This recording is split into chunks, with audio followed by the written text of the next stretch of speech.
Тэдний асуулт асууя. За нэгдүгээрт мэдээж салбарын буюу эрүүл мэндийн салбарт хамгийн ихэнд яг ямар бодлого хэрэгжүүлэх вэ гэдгийг асууя. Хоёрдугаарт одоо байгаа эрүүл мэндийнхаа нөхцөл байдлыг яг яаж ямар байна гэж дүгнэж байгаа вэ гэдгийг бас асууя. За эрүүл мэндийн салбарын асуудлын гол шалтгаан нь одоо эрүүл мэндийн тогтолцоог уг суурьаар нь яг харж чадаж байгаа юу? Яагаад тэгэхээр түрүүн бүтээмжид суурилсан одоо гүйцэтгэлээр цалин үлсийг олгодог болгоно гэж ярьж байгаа нь яг суурь шалтгаанаа арилгаагүй цагт хэрэгжихгүй. Ийм учраас одоо ийм чимлэгийн ажилчид мэрэгчлэтнүүдийн цалин нийгмийн асуудал гэдгээр асуудлыг яаж шийднэ гэж харж байгаа болоо гэдгийг сонирхож асууж байгаа болно. За бас нэг нэр дэвшигчийн маань хэлж байгаа үгнээс нэг хамгийн одоо сэтгэлд буюу чихэнд чимэгтэй сонсогдсон хүний хөгжлийн мега төслийг хэрэгжүүлнэ. Хүний хөгжил буюу эрүүл мэнд боловсрал Монгол хүн гэсэн үнэт зүйлдер тулгуурлана гэж ярьсан их сайхан сонсогдлоо. За яг энэ дээр нь тэгвэл бид нар одоо энэ нийгмийн салбар буюу яг боловсрол, эрүүл мэнд, за энэ орлогын тэгш бус байдалтай холбоотой хүн шимт хичээлийн асуудал, эцэг эхийн орлогоос хамаарсан боловсролын тэгш бус байдал, эрүүл мэндийн чанартай хүртээмжтэй энэ асуудлыг яг яаж шийдэх вэ? Бодитоогоор энийг арилгахын тулд ямар бодлого хэрэгжүүлэх вэ гэдгийг асууя. За жоохон давхцаж байгаа ч гэсэн 2030 оны 17 дугаар одоо 1-р хэсэгт доктортой хөгжилд 15% одоо ядуурлаг бууруулна гэсэн амлалт байгаа нь энтэй бас жоохон холбогдож байгаа. Энийг одоо хөдөлмөр эрхлэлтийг дэмжин эдгээр асуултаас гадна яг тодорхой хуваар яаж бууруулах боломжтой байгаа гэдгийг бас нэг хариулж өгвөл сайн байна. За мэрэгжлийн салбарын төлөөллөг оруулж ирсэн энд бас нэр дэвшигч өөрөө за өмнөх дарга нартай хамт бас авторшип тэг хамтарч хийсэн энэ бодлогын хүрээндээ зарим нь бас одоо мэрэгжлийн төлөөлөл, жагсаалын төлөөлөл одоо харьцангуй юу гэдэг тойргийн зовлонгүй Монгол улсыг бүтнээр нь харах боломжтой энэ төлөөллүүд орж ирсэн. Зарим нь эндээс гаднаас одоо яг салбартаа реформ хий гэсэн сэтгэл санаа шулуудад зориглож ирсэн хүмүүс байгаа. Тэгэхээр эдгээр хүмүүсийг эдгээр төлөөллүүдийг гадаадд байгаа монголчууд яг бас орж ирэх одоо юу гэдэг энд ажиллах боломж бүрдэх нь тэр суурь нь байна уу? Эдгээр хүмүүсээ өөр ашиг нь яаж гаргаж ийн, сонсож гинөө, мэдэрж гинөө гэдэг дээр харж байгаа гэдэгт би итгэлтэй байна. Тэгэхээр эдгээр хүмүүстэйгээ яаж хамтарч ажиллах уу? Одоо жишээлбэл гэхэд намайг ирснээсээ хойш шалгуур үзүүлэлт, үр дүнгийн хэмжүүр, өөр ашиггүй байдал гэдгийг ярьсан боловч нэг бодиттой өөрчлөлт шинжилт гараад байгаа юм надад харагдахгүй байгаа учраас энийг заавал тодруулж асуух хэрэгтэй гэж би бодож байна. За дараагийн асуулт нь татвар, нөөт, за хувь хүний аж ахуй татвар, албан аж ахуй, тэгээд нийгмийн даатгалын шимтгэлийг бууруулах тал дээр бас та За хариулт өгье. Нэр дэвшигч Занданч дарга.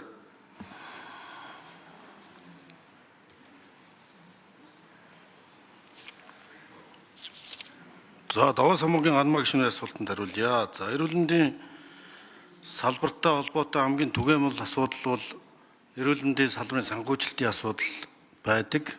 Эрүүл мэндийн салбарын төсвийг дотоодын нийт бүтээгдэхүүний 6% хүрэх шаардлагатай талаар Дэлхийн эрүүл мэндийн байгууллагын зөвлөмж байгаа талаар би дээр өгүүлсэн. За энэ 6% хүрэхэд бол одоогийн байдлаар бол 3 орчим хувьтай байгаа. Нэг 2 дахин нэмэгдүүлэх шаардлагатай болно гэсэн үг.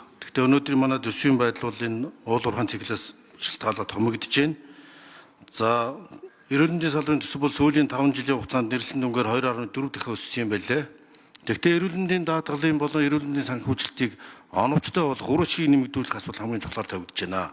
Энэ дотор эрүүл мэндийн анхан шатны үйлчлэгээ сум өрхийн эмнэлгийн санхүүжилтийн асуудлыг хөндөж ярих ёстой. Одоо энэ гүйцэтгэлийн санхүүжилт бол Улаанбаатар хотын эмнэлгүүд хүн өвчтөн үйлчлэгээтэй газар бол үр дүнтэй, хүн багтаа газар бол үр дүн багтаа ийм гүйцэтгэлийн санхүүжилт Монгол улсын газар нутаг хүн амын байршил суурьшлийн онцлогтой шалтгаалаад ийм тэгш зөв хэрэгжих боломжгүй байгаа юм.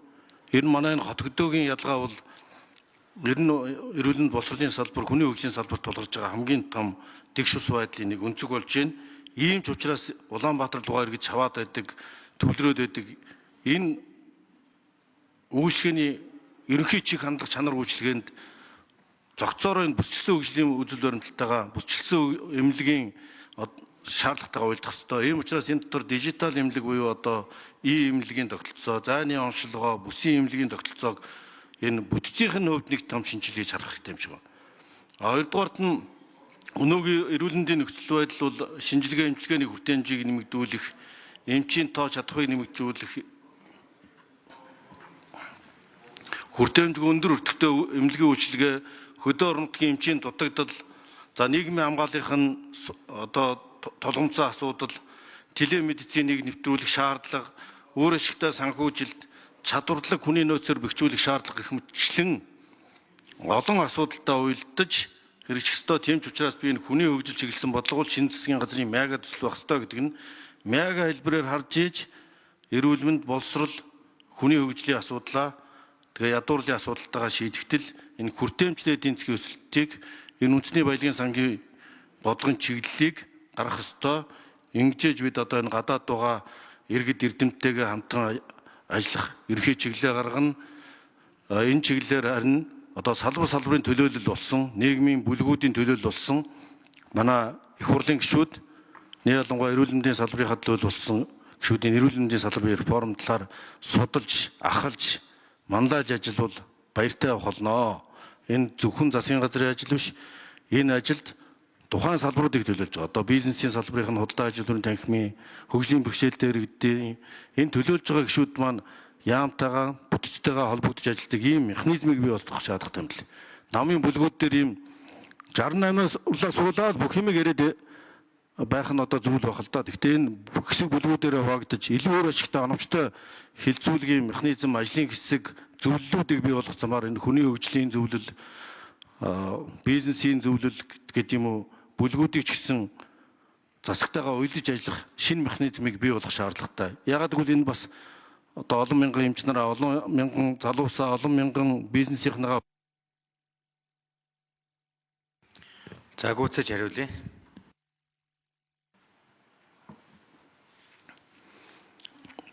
Тэгэхээр тойргийн төлөөллөөс гадна нийгмийн тодорхой бүлгийг төлөөлж тухайн салбарын асуудлыг хариуцж байгаа чиглэлээрээ ийм засгийн газартай уялдаж ажилтдаг механизмыг намын бүлгүүд улсын хурлын бүтцийн байгууллагуудтай бий болгож ажиллах шаардлагатай гэж энэ чиглэлээр илүү тодорхой ярил энэ 5 минутанд багтаага ярьж асуудал биш учраас энэ чиглэлээр одоо судалгаа тооцоонд үндэслэж чиглэлээрээ улсын хурлын бүтцийн байгууллагуудтай засгийн газар төлөөлсөн гишүүдтэй хамтран ажиллах ийм бодол хандлагатай байна.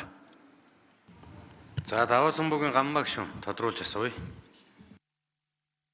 За та Стэнфордод 3 жил болсон visiting scholar-аар ажиллаж байсан, Америкийн нэгдсэн улсад ажиллаж байсан, судалгаа шинжилгээ хийж байсан. Тэгэхээр энэ мэдээлэл, дата одоо шинжлэх ухаанчаар асуудалд хандна гэдэгт итгэлтэй байна.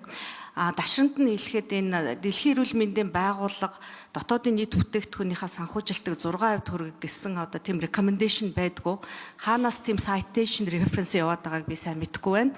Энэ бол санхүүжилтийн зарцуулалтын асуудлыг ярьж байгаа. Ялангуяа ингээд out of pocket expense буюу одоо тэ хувь хүнээс гарч байгаа зарцуулалт нэмэгдээ явчих юм бол харин ч энэ нь эсэргээрээ нөгөө иргэдтэй хүн төвтэй биш хүртэем чанаргүй байдалд одоо сөрөг нөлөө үзүүлдэг гэсэн асуудал байгаа. Тэгэхээр бид нар энд шинжлэх ухаанчаар мэдээлэлтэй хандаж ярилцгаахгүй болохгүй гэдэг дээр та санал нэгдэх байх гэдэгт итгэлтэй байна. За энэтэй холбоотой жишээлбэл Америкийн нэгдсэн улс өөрөө одоо дотоодын нийт бүтээгдэхүүн хамгийн өндөр эрүүл мэндэдтэй байдаг зарцуулдаг мөртлөө хүртэем чанар хамгийн За гамбаа гишүүнд ганц минут нэмж өгье. 1 минут нэмж өгье. Баярлалаа. Тэгээд энэ эрүүл мэндийн салбарын асуудлыг шийдэхийн тулд эрүүл мэндийн одоо бид нэр тусламж үйлчилгээ хүртээмж хариуцлагын тогтолцоог сайжруулах юм хуулийн ажлын хэсэг гараад яг ямар Монголд одоо ямар системээр явах юм бэ? Тогтолцооны ямар загвар сайн ажиллах юм бэ? Энийгээ яаж үр ашигтай явах вэ гэдэг дээр моделийг боловсруулаад санал дүгнэлтэд хүргүүлсэн байгаа.